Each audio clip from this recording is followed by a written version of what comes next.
Assalamualaikum, selamat pagi.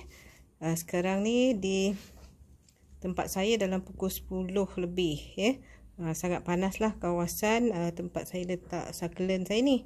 Jadi hari ni sebelum saya mula sharing ya, kita nak ucapkan terima kasih pada yang sudi tonton video saya ni lah. Jadi seperti biasa tajuk dia mestilah pasal succulent je kan. Ya. Jadi kat depan saya ni saya dah update atau nak bercerita sikit pasal kalangkoi pink butterfly ni ya.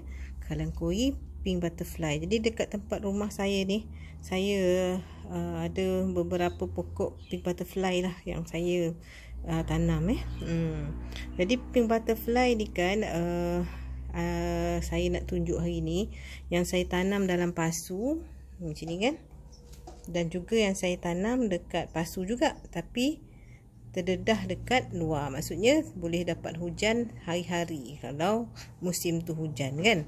Jadi apa beza dia ataupun nak tunjukkan lah yang pink butterfly ni memang jenis yang robust ataupun jenis yang tolerant dengan keadaan apa pun, maksudnya dalam tempat yang kurang air pun dia okey, tempat yang hari-hari dia dapat air pun dia masih boleh survive dengan baik. Nanti saya tunjukkan dia punya keadaan dia ya.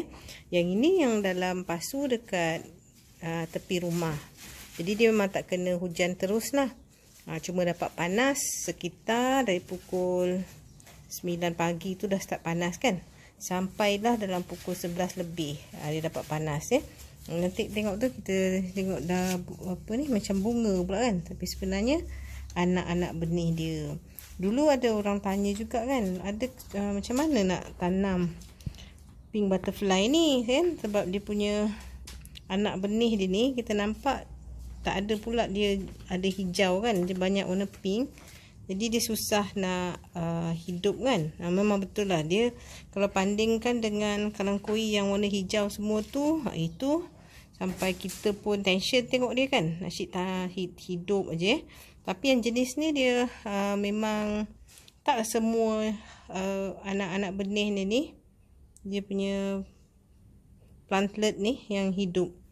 Dan kalau kita tengok ada keadaan dia boleh hidup, ada keadaan tu dia mati je lah kan. Jadi kalau yang dekat rumah saya ni dia gugur je dekat pasu tu, dia akan boleh hidup lah. Jadi saya zoom kan tu. Ni contoh ni kan anak benih dia yang ditumbuh sendiri. Jadi sekarang ni saya tengok dia memang boleh tumbuh sendiri kan. Tengok tu kan, saya zoom tu, dia nampak tak dekat belakang tu kan.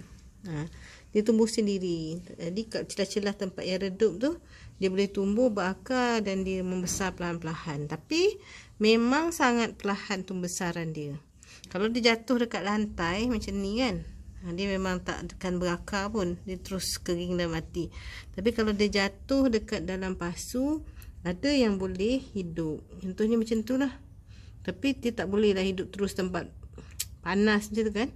Di celah succulent yang lain tu dia akan berakar dan juga akan tumbuh. Nanti saya share balik, tunjukkan juga di mana anak-anak dia boleh hidup tu dia anak dia boleh hidup celah-celah pokok yang lain. Jadi kita tengok ni kan, alhamdulillah dia boleh hidup lah dekat celah-celah succulent yang lain. Jadi kan kalau kita dengar myth kata pink butterfly ni dia tak boleh dibiakkan, sebenarnya tak benar lah. Dia boleh membiak. In fact dia membiak sendiri je, kita tak ada campur tangan dia tumbuh, dia keluarkan akar dan dia akan start membesar. Tapi bukan semua ya. Kalau ikutkan penuh satu pokok ni anak dia kan, banyak betul lah anak dia yang akan tumbuh, tapi tak juga Dia tak semua dia terus membiak. Memang ada sedikit kesukaran lah sebenarnya untuk dia membiak berbanding dengan kalangkoi yang jenis hijau semua. Kalangkoi ni kita panggil kalangkoi pink butterfly ni kan, dia sebenarnya adalah hybrid daripada yang lama tu, dan dia punya daun ni sedikit variegated ataupun sedikit bercampur putih. Variegated lah maksudnya kan. Kalau yang tak variegated tu dia macam betul-betul hijau semuanya. Nanti saya tunjukkan yang saya cuba biakkan sendiri ya. Okey, ni dia yang saya cuba tanam dalam pasu. Mungkin faktor dia tak berapa berjaga ke, saya tak pastilah. Tapi ni bukannya baru ni Ini dah hampir 1 tahun dah macam ni. Tapi memang tempat ni saya kurang selia sikit. Baru ni jarang jaga. Jadi kalau kita tengok tu memang ada yang berpenyakit lah kan. Tu mungkin sebabnya dia macam dormant ni kan. Dia macam tak membesar kan. Kalau yang macam ni kita nampak dia sihat sikit. Macam tu. Jadi kan apa yang sebenarnya yang saya buat ni, saya tengok dia dah bercambah dekat sekitar induk dia macam tadi. Lepas tu saya pindahkan dalam pasu-pasu kecil ni. Tujuan dia kalau nak pakai ke ataupun siapa-siapa yang berhajat tu nanti, bolehlah kita bagi anak dia. Macam tu lah ya. Jadi taklah besar sangat kan. Dia tak membesar. Tapi sebenarnya kalau kita jaga dengan rapi, dia boleh besar macam ni. Saya tunjukkan. Yang ni kalau kita tengok, kalau tempat dia elok sikit dan kita selalu jaga dia, dia akan boleh besar macam ni. Minta maaf lah ya, kamera saya ni tak boleh nak pegang still sebab belakang ni memang banyak nyamuk. Tu dia tengok dia boleh besar pun. Ni tak sampai setahun ni dah jadi macam ni. Compact yang tadi sebab kurang berjaga. Cuma saya buat bila dia dah jatuh-jatuh kat sekitar mak dia tu kan, buku induk tu, kita pindahkan dalam pasu kecil-kecil ataupun pasu lain contohnya macam ni. Okey. Sebenarnya dia boleh sampai saiz besar ni. Ni kira masih sederhana besar ya. Dia lebih besar pada ni pun boleh. Yang pernah saya tengok lah, dia boleh tinggi lagi, besar lagi. Cuma bila dah terlampau besar, dia akan bengkok ke bawah sebab terlampau berat di atas kan. Dan dah dia tak cantik lagi untuk display lah. Selalu kalau macam tu saya akan potong dia macam ni. Ni contohnya kan, saya potong lah dia. Lepas tu saya tanam yang baru tu ke tempat lain. Okey, ni kalungkui pink butterfly. Sedikit lah tentang habit dia lah kan, macam mana dia membesar. Nanti saya tunjukkan yang saya tanam di tempat lapangan lah. Maksudnya tak perlu di ada teduhan Tengok dia punya performance macam mana Okey, yang ni saya nak tunjuk pula. Kalau kita lepas buat keratan kan, kita kerat kepala dia tu, kita tanam tempat lain, dia masih boleh tumbuhkan cabang-cabang baru. Contohnya macam tu, cabang-cabang baru. Jadi kita dapatlah anak-anak yang baru. Kalau betul jaga dia, mungkin jadi rimbun tapi saya tak jaga. Ini contoh lagi. Bila kita potong dia, in fact kan yang ni dah potong kali kedua. Sekali potong tumbuh yang ni, lepas tu saya potong lagi sebab tinggi. Sekarang ni dia ada banyak pula kan.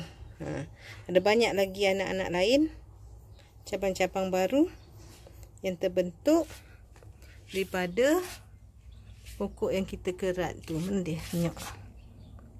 Tu kan saya buat keratan, lepas tu tumbuh anak-anak yang baru, cabang yang baru maksud saya. Jadi dia boleh bercabang macam tu lah. Macam tu lah cara kita perbanyakkan dia. Okey. Ini kan tempat yang saya tanam dekat tanah. Bukan semua yang survive lah. Okey, saya cuba-cuba tanam dekat tanah kan. Jadi yang mana yang survive. Jadi kita tengok tu, ada yang survive, ada yang dah mati dah pun, dah tak ada lagi dalam video ni kan. Okey, contohnya apa yang saya nak tunjuk kat sini, pink butterfly tadi bila saya pindahkan ke tanah, macam mana rupa dia jadi saya letakkan je seperti biasa. Kita letak je kat tanah macam ni. Kita letak-letak sikit batu-batu atas dia tu kan, supaya dia boleh tegak kan. Yang ni saya sandarkan ke batu tu kalau kita nak cucukkan ke dalam lagi pun boleh. Saya pindahkan dia bila dia dah berakar. Bila saya petong tu, saya letak dia di tempat yang redup, nanti dia berakar kan. Bila dia dah berakar, baru saya pindahkan ke dalam tanah macam ni. Letak atas tanah pun boleh. Kalau kita takut dia membusuk, kita letak je atas tanah. Lepas tu kita letak batu bagi dia support kan. Jadi keadaan dia ni macam baru nak mula tumbuh lah. Jadi kita tengok daun dia tu pun tak berapa segar kan. Masih macam agak kecut lah. Macam tu Jadi dalam 2 minggu lepas ni kalau kita tengok dia mungkin bertambah baik. Ada yang saya dah tanam lebih daripada 1 bulan di dalam pasu, tapi terdedah pada hujan Saya tunjukkan macam mana keadaan dia. Bezakan dengan yang kita baru tanam Okey, sebelum tu saya nak tunjuk tu pokok yang Euphorbia variegata tu. Euphorbia Lactea variegata tu. Sini pun banyak nyamuk. Subhanallah. Tengah hari panas ni Kita tengok tu. Ditanam dalam sebulan dah. Dia letak je atas tanah atas tanah tu, dia pandai akar sendiri dia belum besar lagi dah tu. Daripada keratan batang je. Yang saya nak tunjukkan yang ni. Yang tu. Ni keadaan dia bila saya dah pindahkan kat dalam pasu daripada keratan batang dulu.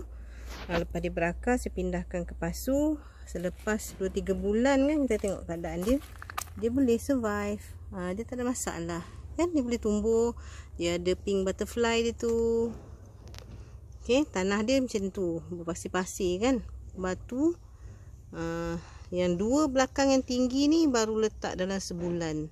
Tengok dia punya daun pun dah segar ni. Maksudnya akar dia dah masuk tanah kita tengok tu daun dia yang dah semakin baik. Keadaan dia segar. Jadi saya apa yang kita tunjuk ni adalah yang pink butterfly ni boleh tanam lah kalau kena hujan hari-hari. Cuma tanah dia tu kita janganlah guna tanah yang semuanya tanah hitam kita campur banyak dengan batu pasir. Tu je lah yang saya buat. Yang ni pula dalam pasu. Yang ini memang dah lama. Dia dah. Jadi kita boleh tengok nanti yang mana kita nampak cantik in shape tu, bila lama-lama dia akan boleh panjang-panjang macam tu. Jadi kalau kita suka dia panjang-panjang macam tu, it's okay. Kalau tak suka, kita kerat dan kita pindah ke tanah yang baru. Macam tu menarik juga bunga ni. Ni pokok kemboja ni yang hidup segan mati tak mau. Tak berjaga. Macam itulah rupa dia. Okay, bila letak kat luar ni, kaktus kita ni dimakan dekat siput juga. Tu masalah dia. Keadaan dia. Cadangan saya nak banyakkan pink butterfly dekat sini nanti. Supaya dia boleh membiak sendiri kat sini. Lepas tu kita nampak dia lebih menarik lah kat sini sebab ada pink-pink tu. Ni saya zoom. Saya jauh, bukan pandang dari jauh. Macam tu lah keadaan dia. Jadi saya harap kita akan dapat banyak lagi pink butterfly dekat kawasan ni secara semula jadi. Itu harapan je lah. Tak nak tanam biar dia hidup sendiri. Nanti kalau ada perkembangan begitu, kita akan update video ni Okey, itu saja. Jumpa lagi pada masa akan datang. Terima kasih kerana sudi tonton. Jika suka konten dia, perkongsian ni, anda semua bolehlah subscribe channel ni dan juga like. Terima kasih semua kerana sudi menonton. Assalamualaikum warahmatullahi wabarakatuh.